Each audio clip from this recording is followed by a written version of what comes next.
बिस्मिल्लाहिर्रहमानिर्रहीम। अस्सलाम वालेकुम नाज़रीन, मलिक रियाज के ऊपर सख्ती कम होने नहीं जा रही। बहरिया टाउन के जो यहाँ पर इस वक्त लाखों मकीन हैं, वो इस वक्त परेशानी का शिकार है। उनको समझ रहे हैं कि आइंदा कुछ अरसे में अगर मलिक रियाज के ऊपर मज़ीद सख्ती होती है तो वहाँ का निज़ाम कैसे चलेगा, क्या कुछ होगा, और हुकूमत या जो इदारे हैं वो इस हवाले से क्या सोच रहे हैं। क्या बहरिया टाउन मुकम्मल ख़त्म हो जाएगा, मलिक रियाज का इसके साथ ताल्लुक़ ख़त्म हो जाएगा, और अगर ये ताल्लुक़ ख़त्म होता है तो फिर क्या होगा, किस तरीके से बहरिया टाउन के मकीन वहाँ पर रहेंगे और ये क्या कुछ तरीक़ाकार होगा। इस हवाले से आज के व्लॉग में हम तफसीली बातचीत करेंगे। लेकिन इससे पहले अगर आपने अब तक हमारे यूट्यूब चैनल को लाइक और सब्सक्राइब नहीं किया तो ज़रूर कीजिए, ताकि आपको हमारी तमाम वीडियोज़ पर वक्त मिल सकें। नाज़रीन, बात कर रहे थे मलिक रियाज साहब की। जी बिल्कुल, मलिक रियाज साहब जो है वहाँ पर वो एक ऐसी शख्सियत है कि जो बिल्कुल हर चीज़ पहिए लगा कर वो आमतौर पर जो है तमाम मामलात अपने हल करते आए हैं। लेकिन अब उनके पहिए नहीं चल रहे, कोई उनकी बात नहीं सुन रहा। उनकी तरफ से नोटों की गई पेशकश को बड़ी सख्ती के साथ मुस्तरद कर दिया गया है और बाकायदा जो है उनको तंबीह की गई है कि जनाब, अगर आपने आइंदा इस तरह की कोई कोशिश की तो उसका बहुत सख्त जवाब दिया जाएगा। नाज़रीन, जो एक इस वक्त जो सूरत हाल है उसमें एक बहुत बड़ी परेशानी जो है वहाँ पर तमाम के तमाम जो रहने वाले वहाँ के लोग हैं उनके अंदर पाई जाती है, क्योंकि जितने भी जो इस वक्त वहाँ पर तकरीबन मेरा ख़्याल है अंदाज़न को 1-2.5 लाख के करीब जो है वहाँ पर रेजिडेंशल और कमर्शियल यूनिट्स जो है वहाँ पर मौजूद हैं, उनके हवाले से कहा जाता है कि इन तमाम अफराद के पास कोई भी ऐसा, सवाए बहरिया टाउन के एक दिए गए लेटर के, कोई ऐसा उनकी मलकियत का, उस ज़मीन की मलकियत का कोई सबूत मौजूद नहीं है कि वो वहाँ पर वो उस ज़मीन के मालिक हैं। क्योंकि तमाम की तमाम ज़मीन का जो ट्रांसफ़र है, ज़मीन के जो इंतकाल है, ज़मीन की जो रजिस्ट्रियाँ हैं, वो मलिक रियाज और उसके साथ साथ उनके बेटे अली मलिक के नाम होती रही हैं। लाखों एकड़ जो ज़मीन है जिसके पर उन्होंने बाज़ में से कब्ज़ा भी किया हुआ है, बाज़ उन्होंने ख़रीदी हुई है, लेकिन ये ज़मीनें उनके नाम पर हैं। कुछ ज़मीनें, कुछ प्रॉपर्टीज़ बहरिया टाउन के नाम पर भी हैं, लेकिन ज़्यादातर बताया जा रहा है कि ये ज़मीनें मलिक रियाज साहब के नाम पर हैं। लेकिन जो वहाँ के मकीन हैं जिन्होंने लाखों और करोड़ों रुपए देकर ये ज़मीनें ख़रीदी हैं, उनके हवाले से बताया जा रहा है कि उनके पास, उन लोगों के पास कोई भी रजिस्ट्री या इंतकाल जो एक पाकिस्तान में किसी भी ज़मीन की मलकियत का और ट्रांसफ़र का जो एक कानूनी तरीक़ाकार होता है, जो वहाँ पर जिसको सरकारी एक डॉक्यूमेंट कहा जाता है, वो किसी के पास भी मौजूद नहीं है। कुछ अर्सा पहले मलिक रियाज साहब ने शुरू किया था और उसकी भी बाकायदा फ़ीस उन्होंने मुकर्रर कर दी कि हाँ जी, अगर जिस किसी ने रजिस्ट्री करानी है तो करा लें, हम करा देंगे। तो लेकिन ये जब सारा मामला शुरू हुआ तो ये रजिस्ट्री वाला भी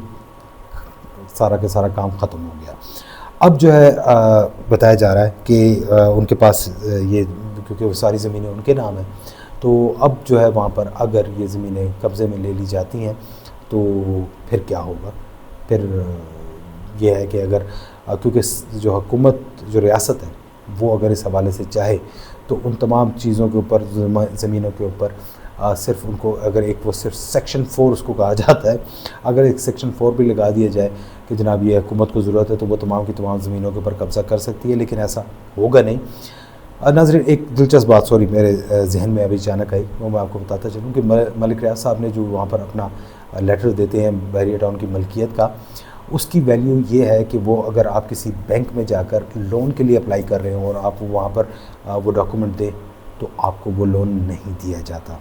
इसी तरह अगर आप किसी केस में किसी दोस्त अज़ीज़ या किसी रिश्तेदार की ज़मानत के लिए आप किसी अदालत में अगर वो कागज़ात जमा करवाए जाए तो उनको तस्लीम नहीं किया जाता। क्यों? क्योंकि एक निजी हाउसिंग सोसाइटी है, जो वो एक कोई सरकारी दस्तावेज़ नहीं है कि जिसको किसी अदालत में या किसी जगह पर जो है वो उसको तस्लीम किया जा सके। आप सिंपल वहाँ पर मलिक रियाज साहब के वहाँ पर कोई ज़मानत कराता है, बहरिया टाउन का लेटर है, वहाँ पे उसने जमा करा दिया और उसके बाद वो जाके उसने बहरिया टाउन के ऑफिस से डुप्लीकेट इशू करा लिया, तो उसका कोई कुछ नहीं बिगाड़ सकता। लेकिन सरकारी दस्तावेज़, रजिस्ट्री या इंतकाल वो जब कराएगा उसको उसका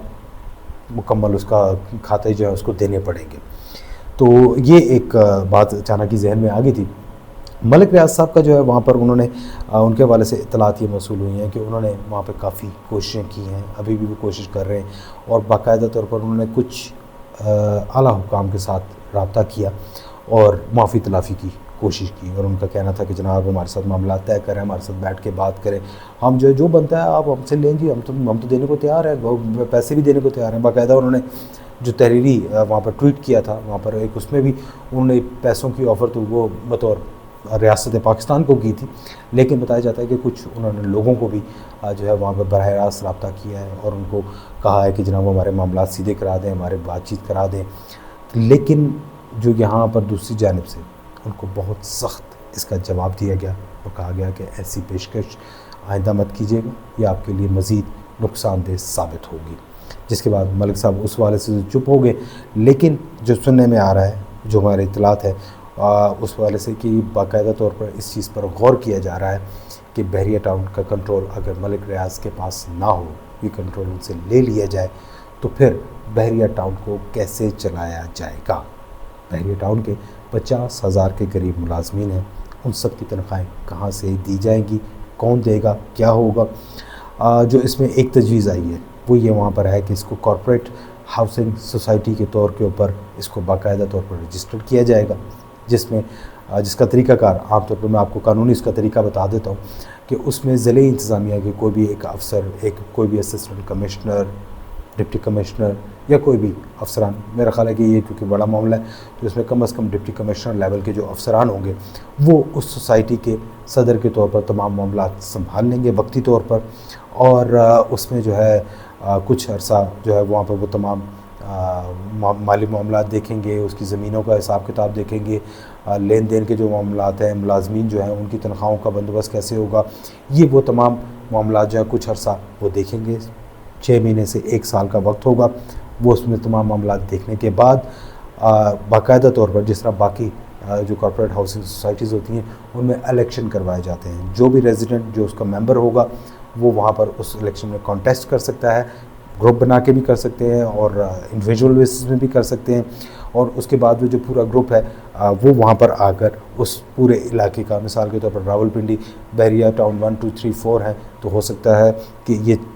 पहले 4 फेज़ का जो है वो उसको एक यूनिट बना के इसको एक अलग सोसाइटी डिक्लेयर कर दिया जाए, 6 7 8 9 को जो है वो एक अलग सोसाइटी डिक्लेयर कर दिया जाए, बहरिया टाउन कराची के कुछ पोर्शन को, आधे पोर्शन को जो है वो एक अलग सोसाइटी डिक्लेयर किया जाए। इसी तरह लाहौर में भी 1 से 2 पोर्शन बना के उनको अलग अलग सोसाइटियाँ डिक्लेयर करके उन सब का जो है वहाँ पर वो कंट्रोल जो है वहाँ पर ज़िले इंतज़ामिया संभाले, और उसके बाद बाकायदा इलेक्शन करवा कर जो भी नुमाइंदे मुंतखब हों उसकी सोसाइटी के सदर, सेक्रेटरी, फाइनेंस सेक्रेटरी और उनकी पूरी काबीना, उनके हवाले ये तमाम मामलात कर दिए जाएँ और वो लोग उसके बाद उस सोसाइटी को, उस बहरिया टाउन को चलाते रहें। ये एक तजवीज़ सामने आई है, लेकिन अभी इस पर गौर व फिक्र जारी है। मलिक साहब के साथ मामला तय करने या नहीं करने इसके ऊपर भी गौर किया गया, लेकिन जो ज़्यादा इम्कान नज़र आ रहा है वो ये कि ये मामला तय नहीं हो पाएंगे। इसमें उसकी वजह ये है कि मलिक साहब जो जिस तरीके से जो उनके माली मामलात हैं वो इतना ज़्यादा, इतना पैसा पाकिस्तान से लेकर जा चुके हैं, मनी लॉन्ड्रिंग वो इतनी ज़्यादा कर चुके हैं जिसके बाकायदा अभी तो जो हुकूमत ने कहा है कि वो 1 अरब 20 करोड़ डॉलर के अभी सबूत आए हैं, लेकिन दर हकीकत ये रकम बहुत बड़ी है, इतनी बड़ी रकम है कि उससे कहा जाता है कि आधे पाकिस्तान के कर्ज़े जो हैं वो उतर सकते हैं। कि मलिक साहब जो हैं ये यहाँ से पाकिस्तान से लेकर जा चुके हैं। अभी भी उनके, अगर उनके पाकिस्तानी बैंक अकाउंट्स देखा जाए तो वहाँ पर चंद लाख से ज़्यादा की रकम मौजूद नहीं होगी। बहरिया टाउन के जो अकाउंट्स हैं वो उनमें भी रकम बहुत बड़ी रकम नहीं है। पैसा फिर गया कहाँ? तो बताया जाता है कि वो मुत्तहिदा अरब अमारात और इटली के बैंक अकाउंट्स में जा चुका है, खुफिया अकाउंट्स हैं जहाँ पर ये पैसा मुंतकिल हो चुका है,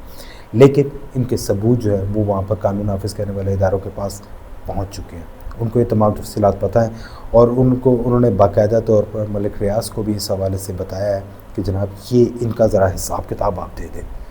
तो मलिक साहब के पास सवाए बातें करने के और ये कहने के जनाब नहीं साढ़े को तो कुछ भी नहीं, वो सिर्फ यही कह रहे हैं हमारे पास कुछ है ही नहीं, वो ये तमाम मामलात कह रहे हैं। लेकिन जो हमारी इत्तला है उसके मुताबिक ये बहुत बड़ी मनी लॉन्ड्रिंग हुई है, बहुत बड़ा स्कैम है। तो अब वहाँ पर जो हो रहा है कि मुझे जो लग रहा है वहाँ पर ये कि उनकी जो प्रॉपर्टीज़ हैं जो वो अभी तो बहरिया टाउन के जो इस्लामाबाद में ब्लू एरिया में प्लाजे हैं, कराची में जो वो क्लिफ्टन के पास उनका प्लाज़ा है वो वहाँ पर वो भी अभी प्रॉपर्टीज़ उनका भी बंदोबस्त करना है, उनका क्या बनेगा। तो ये तमाम प्रॉपर्टीज़ जो हैं ये हो सकता है कि इनको इस अंदाज़ में ज़ब्त किया जाए और उसके बाद इनका इंतज़ाम इंसराम जो है वो इस तरीके से चलाया जाए। लेकिन मलिक साहब जो वैसे लेके जा चुके हैं वो कहेंगे तो सही कि जनाब मुझे लूट लिया गया, लेकिन दर हकीकत ये है कि वो बहुत ज़्यादा पैसा पहले ही कमा चुके हैं। सिर्फ एक कराची का, जो मैंने आपको बताया था पहले भी कि सिर्फ एक कराची का जो प्रोजेक्ट है उसमें अभी वो मुकम्मल तौर पर बिका नहीं है। 35,000 एकड़ के ऊपर वो बनाया गया, जिसकी एक्चुअली उनको इजाज़त जो थी वो सिर्फ 16,000 एकड़ की थी, लेकिन वो 35,000 एकड़ पे कब्ज़ा कर चुके हैं। और जो अभी तक वो बेच चुके हैं वो तकरीबन 16 अरब डॉलर से ज़ायद का वो बेच चुके हैं। ये 16 अरब डॉलर पाकिस्तान में नहीं है इस वक्त, ये 16 के 16 अरब डॉलर मुल्क से बाहर जा चुका है। अब जो कानून नाफिज करने वाले इदारे हैं उनको ये वहाँ पर इसको ट्रेस करना है, वहाँ पर कहाँ पर है, और अगर वो मलिक साहब को वापस ला सकें, उनके बेटे को वापस ला सकें, तो मेरा ख़्याल है कि शायद ये 16 अरब डॉलर भी पाकिस्तान में वापस आ सकते हैं। लेकिन इसके लिए तमाम जो है वहाँ पर मामलात को देखना होगा। मलिक साहब जो है वो अभी तक जो है वो लगे हुए मिन्नत तरलों में कि जनाब इसको मामलात को ठीक करें, लेकिन मुझे नहीं लगता कि ये मामलात हल हो सकेंगे। और हुकूमत जो है वहाँ पर, हुकूमत में जो या रियासती इदारे जो वो इस वक्त इस बात पर गौर कर रहे हैं कि किस तरह से बहरिया टाउन का जो है इसको मामलात को चलाया जाए। एक और बात कि वहाँ पर बहरिया टाउन का जो नाम है बहुत जल्द इस हवाले से एक केस फाइल होने वाला है अदालतों में, जहाँ पर कहा जाएगा कि इसको बहरिया टाउन नहीं कहा जा सकता। अगरचे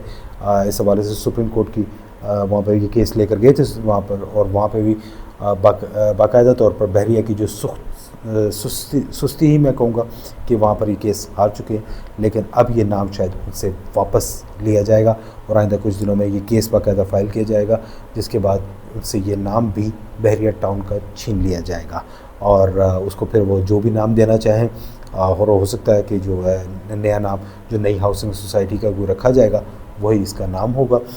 लेकिन सुनने में आ रहा है कि ये बाकायदा तौर पर ऐसा केस फाइल करने का जो है वो किया जा रहा है, क्योंकि इससे पाकिस्तान बहरिया का जो इमेज है वो ख़राब हो रहा है। लिहाजा ये नाम जो उनको एडमिरल फसी बुखारी जो साबिक चेयरमैन नैब भी इन्हीं के कहने पर बनाए गए थे, उन्होंने ये इस नाम को अलाउ किया था। तो वो भी जो है वो तो खैर किसी खाते में नहीं है, उनका तो नहीं कोई एहतसाब होगा, लेकिन जो है वहाँ पर इनसे ये नाम वापस लिया जा सकता है। एक और भी चीज़ इतला सुनने में आई थी कि वो कहा जा रहा था कि इसको शायद DHA में मर्ज कर दिया जाए, लेकिन DHA जो है वो शायद इस ज़िम्मेदारी को कबूल करने से इनकार कर रहे हैं। तो वो कह रहे हैं कि क्योंकि अगर होता है ये सब कुछ होगा तो उनको भी इसमें क्योंकि बहुत ज़्यादा इसमें इन्वेस्ट करना पड़ेगा, उनको तमाम माफ़ी चाहता हूँ, उनको ये तमाम मामला देखने में खासा वक्त लगेगा, और जितने गंद जिसे कह सकते हैं, क्योंकि उनकी कोलैबोरेशंस जो हैं वहाँ पर बहरिया टाउन की मुख्तलिफ लोगों के साथ है। इवन बहरिया उनकी DHA के साथ भी उनकी कोलैबोरेशंस मौजूद हैं। तो वो सब कैसे हतमी अंजाम तक पहुँचेंगी, कैसे पाए तकमील तक पहुँचेंगी, तो ये सब सवालात अभी मौजूद हैं। लेकिन जो एक चीज़ जो मुझे मेरे ज़राए के मुताबिक वो बहुत ज़्यादा क्लियर जो नज़र आ रही है वो ये कि मलिक साहब के हवाले से जो हतमी तौर पर फैसला हुआ है वो ये है कि इनको बख्शा किसी सूरत भी नहीं जाएगा। हमारे साथ रहने का बहुत शुक्रिया।